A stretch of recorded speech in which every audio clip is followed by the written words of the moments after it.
Hello students. Previous class में हमने subject, predicate, object, complement, phrase, clause और sentence types पूरे डिटेल में पढ़े थे। आज हम सिर्फ प्रैक्टिस करेंगे क्योंकि ग्रामर तभी स्ट्रॉन्ग होती है जब हम एग्जाम्पल्स सॉल्व करते हैं। तो ध्यान से देखिएगा कि मैं हर सेंटेंस को कैसे आइडेंटिफाई कर रही हूँ। एग्जाम में एग्जैक्टली इसी तरीके से क्वेश्चंस आते हैं। Subject, predicate, Ram is playing. सबसे पहले हमें देखना है सेंटेंस में बात किसके बारे में हो रही है। यहाँ बात राम के बारे में हो रही है, इसलिए राम सब्जेक्ट होगा। और राम क्या कर रहा है, इज प्लेइंग, तो यह प्रेडिकेट होगा क्योंकि सब्जेक्ट के बारे में बोला जा रहा है। She sings beautifully. She sings beautifully. यहाँ भी वही रूल लगाएंगे। किसके बारे में बात हो रही है, she, तो सब्जेक्ट क्या हो जाएगा, she हो जाएगा। और वह क्या कर रही है, sings beautifully, तो यह प्रेडिकेट होगा क्योंकि सब्जेक्ट के बारे में बताया जा रहा है। जो सब्जेक्ट के बारे में बताया जाए वो प्रेडिकेट होगा और जिसके बारे में बात हो रही है वो सब्जेक्ट होगा। The boy is running fast, यहाँ पूरा सब्जेक्ट है। द बॉय, सिर्फ बॉय नहीं क्योंकि द भी इसके साथ जुड़ा है। और प्रेडिकेट होगा इज रनिंग फास्ट, यानी लड़का क्या कर रहा है, दौड़ रहा है। दे आर हैप्पी, यहाँ दे सब्जेक्ट है और उसके बारे में क्या बताया गया कि वे हैप्पी है, तो आर हैप्पी प्रेडिकेट होगा। My father works in a bank, किसके बारे में बात हो रही है, माई फादर, पूरा फ्रेज सब्जेक्ट बनेगा। और क्या इंफॉर्मेशन दी गई, वर्क्स इन अ बैंक, इसलिए यह प्रेडिकेट है। The sun rises in the east, यहाँ सब्जेक्ट है द सन और उसके बारे में बताया गया है कि वह ईस्ट में राइज करता है, तो rise in the east predicate होगा। वी आर लर्निंग इंग्लिश, यहाँ भी सब्जेक्ट है और आर लर्निंग इंग्लिश प्रेडिकेट है, यानी हम क्या कर रहे हैं, इंग्लिश सीख रहे हैं। द डॉग बार्क्ड लाउडली, सब्जेक्ट कौन है, द डॉग, और उसने क्या किया, बार्क्ड लाउडली, तो यही प्रेडिकेट होगा। Children are playing in the park, यहाँ चिल्ड्रन सब्जेक्ट है और उसके बारे में इंफॉर्मेशन दी गई है, are playing in the park, इसलिए ये प्रेडिकेट होगा। He writes a letter, he subject है और क्या एक्शन कर रहा है, राइट्स अ लेटर, तो यह प्रेडिकेट है। अब चलते हैं अगले टॉपिक पर, ऑब्जेक्ट और complement. She eats an apple, अब हमें देखना है एक्शन किस पर हो रहा है।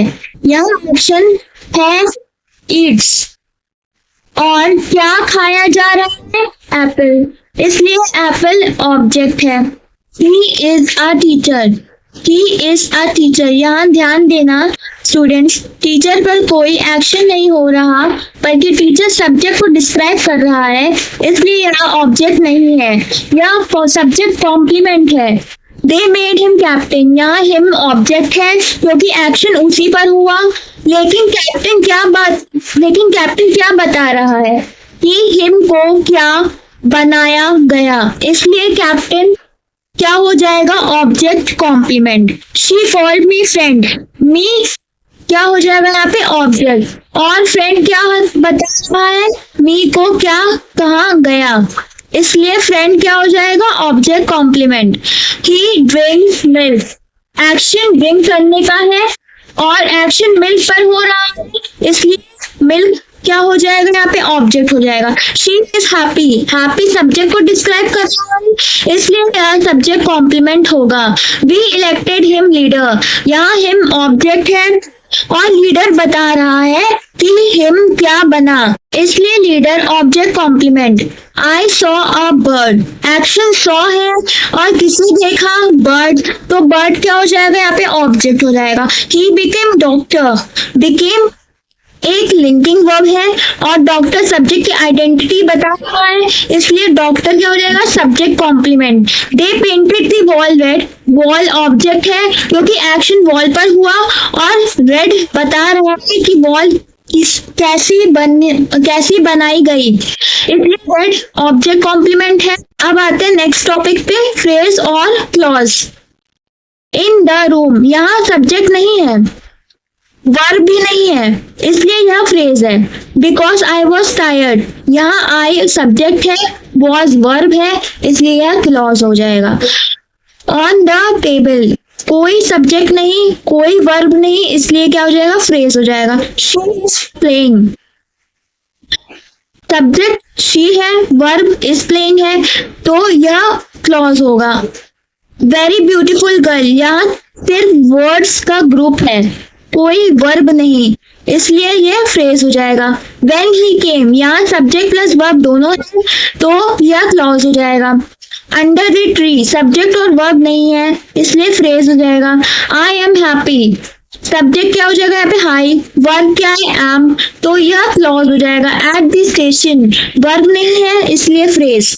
If you work hard, you क्या हो जाएगा, सब्जेक्ट, वर्ब क्या हो जाएगा, वर्ब, तो यह क्लॉज है। Independent versus dependent clause, I am tired, यह कंप्लीट मीनिंग दे रहा है, इसलिए independent clause. Because I am tired, sentence अधूरा लग रहा है, कुछ बाकी है, इसलिए dependent clause. She is playing, complete meaning दे रहा है, independent clause. If you come, यह कंप्लीट आइडिया है, dependent clause. He is rich, पूरी बात क्लियर है, independent clause. Although he is rich, अभी सेंटेंस कंप्लीट नहीं लग रहा, although he is rich, अभी सेंटेंस कंप्लीट नहीं लग रहा, dependent clause. I will go, complete thought है, independent clause. When you call me, incomplete idea है, तो dependent clause. They are happy, complete sentence है, independent clause. Since he was ill, sentence incomplete है, dependent clause. Clause count और phrase count, next topic पे आते हैं, clause count and phrase count. She is happy, एक subject plus verb है, तो clause भी इसमें एक क्लॉज है और इसमें फ्रेज नहीं है।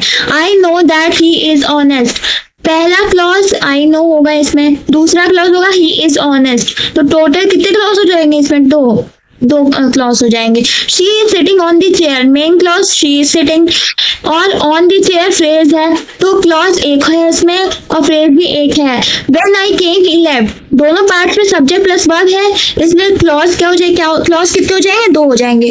He is in the room, main clause he is है और इन द रूम फ्रेज है।